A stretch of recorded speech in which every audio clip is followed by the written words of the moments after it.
Les gars, on filme de Porto Novo aujourd'hui avec ce gars-ci là. Vous allez le voir sur la chaîne cette semaine. Hein. Et une partie la semaine prochaine. Là, bon, écoute, tu as tellement de choses à montrer ici là. On est où là exactement, Valère? Donc on est dans une escargotière, un fait maison, une escargotière, pas besoin de beaucoup de dépenses. Et là, vous voyez les bacs au sol là, c'est des bacs qui sont plongés dans l'huile à moteur, l'huile de vidange. Donc là, il y a une grille parce que les mouches dérangent beaucoup les escargots. Donc il ne faut pas laisser la grille ouverte, sinon les mouches qui rentrent dedans sont des prédateurs, peuvent empêcher le développement normal des escargots. Les mouches dérangent les escargots comment? Oui. Elles mangent? Non, les mouches. Les larves. Les larves des mouches peuvent déranger les escargots. En tout cas, les escargots n'aiment pas les impuretés. Les gens pensent que comme les escargots sont par terre, que les escargots aiment les choses sales. Non, c'est pas ça. Les escargots, d'abord, leur terreau est traité, est stérilisé, c'est préparé sur le feu d'abord. Donc, on évacue tout ce qu'il y a comme impureté et tout. Et puis, les plus redoutables, ce sont les fourmis. Et les fourmis ne doivent pas longer la caisse pour accéder aux escargots. Ce sont les prédateurs. Hein. Naturels des escargots. Ça peut tuer plus de 1000 escargots en une journée, les fourmis. Ah, je comprends maintenant pourquoi tu disais que c'était plongé dans l'huile à moteur. Voilà. L'huile à moteur, c'est le recyclage. On est dans un processus de recyclage. Au lieu de jeter les vidanges dehors comme ça, il faut recycler. Et ici, tu as ce qu'on appelle les géniteurs. Donc ici, c'est un géniteur. Hein? C'est les Achatina, les AA. Donc c'est les géniteurs. Les géniteurs vont pondre des œufs. Ces géniteurs vont pondre des œufs. Et ces œufs-là, on va les sevrer de l'autre côté. Viens voir. Ici, attends, je vais allumer la torche. Bon, là maintenant, attends, je vais te montrer, regarde. C'est rien que des œufs des escargots qu'on a sevrés ici. C'est des œufs des escargots, c'est des bébés. Les escargots évoluent petitement. C'est-à-dire, il y a plusieurs calibres d'évolution au niveau des escargots. Ils évoluent petitement et tout. Regarde, jusqu'à avoir des grosseurs comme ça. C'est les mêmes bébés. Ouais. Ainsi de suite. Et pour leur permettre d'avoir une coquille dure et résistante, il faut leur donner beaucoup de calcium. Hein? Et ici, les escargots, la particularité, tu vas voir que c'est rien que des feuilles, des mauvaises herbes qu'on leur donne. Donc, on ne leur donne pas des produits chimiques de synthèse, non. C'est des feuilles, des mauvaises herbes qu'on leur donne. Les herbes que les escargots aiment manger. Voilà. Donc, ça, c'est les bébés escargots. Et quand ils sont en train de grandir, on sera en train de les disperser, ainsi de suite. Moi, j'ai fait ça juste pour ma propre gouverne, pour voilà, l'agriculture. Je pensais que tu allais te lancer dans ça, parce que le potentiel de ce marché-là est énorme. Hein. Les gens négligent ça. Non, c'est énorme. Là, ça ici, c'est pas une escargotière professionnelle. Hein. Ici, attention. Là, ils sont en train de montrer un truc, voilà, à la maison que tout le monde peut faire. Maintenant, quand on veut faire ça de façon industrielle ou bien de façon professionnelle, il faut aller sur les packs à escargots. Les packs à escargots, c'est carrément des bâtiments comme ça. On plante des plantes dedans comme dans la forêt. Et puis, on laisse les escargots en milieu naturel circuler. Et puis, aujourd'hui, on a la technologie. On peut automatiser et l'irrigation, contrôler la température à l'intérieur et même, comment on appelle, contrôler la photopériode. C'est-à-dire l'intensité de la lumière à l'intérieur de notre escargotière. Tout ça avec des solutions naturelles, avec l'énergie solaire. Wow. Voilà. Donc ici, c'est juste pour des gens qui disent qu'il n'y a pas d'espace. Ça, une caisse comme ça ne te coûte même pas 2 mètres carrés chez toi. C'est ça que j'ai demandé. Ceux qui veulent commencer à petite échelle. Oui. Parce qu'il y a des gens qui commencent petits comme ça. Voilà. Et vendent, hein, ça se vend. La barbe d'escargot, par exemple. Bien sûr, c'est cher. Très cher. C'est cher parce que ici, maintenant, j'ai construit à peine. Regarde. Moins de 200 000 francs CFA. Je n'ai même pas dépensé. En fait, disons même 100 000 francs. Allez, parce qu'on est dans un village et tous les matériaux que tu as vu ici, ça quitte mon village. 100 000 francs CFA. J'ai déjà fait plus de 500 000 francs de chiffre d'affaires.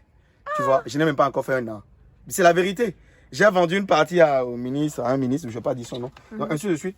Donc, tout va ici, là, tout ça, c'est vidé. On a déjà vendu tout ça. C'était rempli avant. Tout ça, là, était rempli.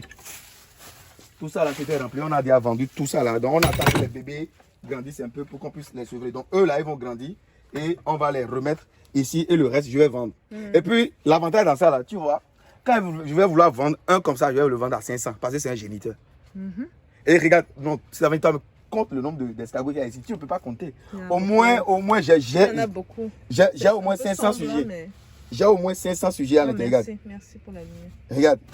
Regarde le nombre de géniteurs que j'ai. Et je vais vendre l'unité à 500. Tu vois. Et je suis parti de rien, c'est-à-dire les escargots pondent des œufs naturellement. À quelle fréquence? Est-ce qu'ils en pondent beaucoup? Oui, les escargots pondent beaucoup d'œufs par an. Beaucoup.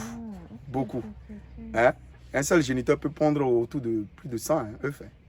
Wow. Oui, plus de 100 œufs. Et puis, je ne lui donne pas une provenance spécifique. Non. Je leur donne seulement des feuilles.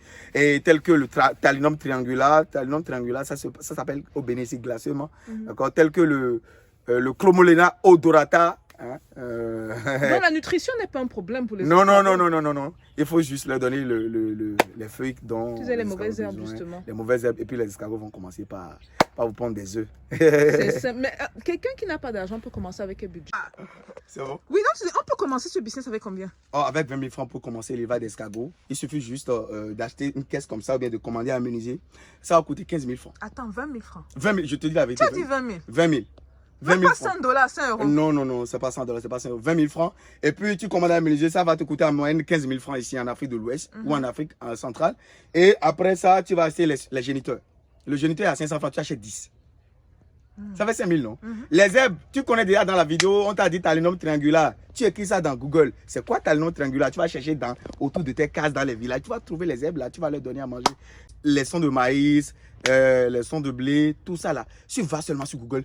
Quelles sont les choses que les escargots aiment? Les pastèques pourris. Quand tu finis de manger là, les pots de pastèques, tu les donnes aux escargots. Donc, c'est pas un truc où il faut se ruiner, se casser la tête. Et puis, tu les donnes à manger tous les 2 jours.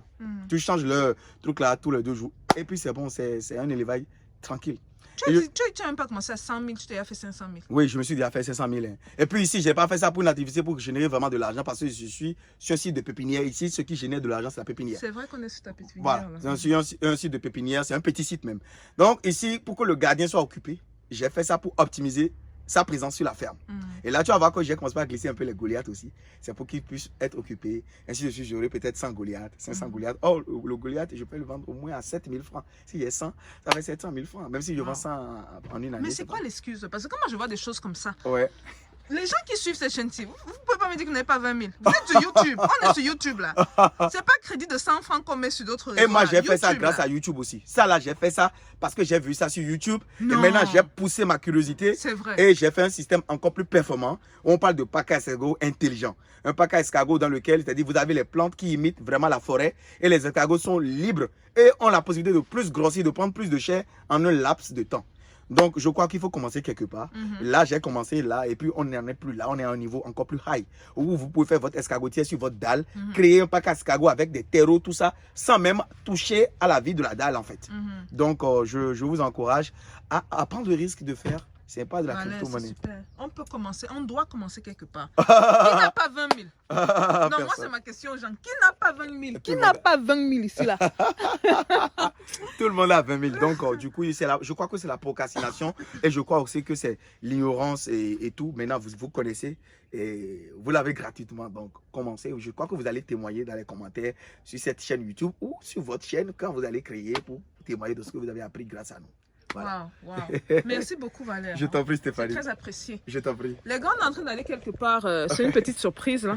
On vous amène quelque part. Hein. Vous aurez ce bruit. Hein. Je ne voulais pas prendre la vidéo aussi, mais quand j'ai vu son... Je peux montrer la pépinière? Bien sûr, bien sûr. Okay.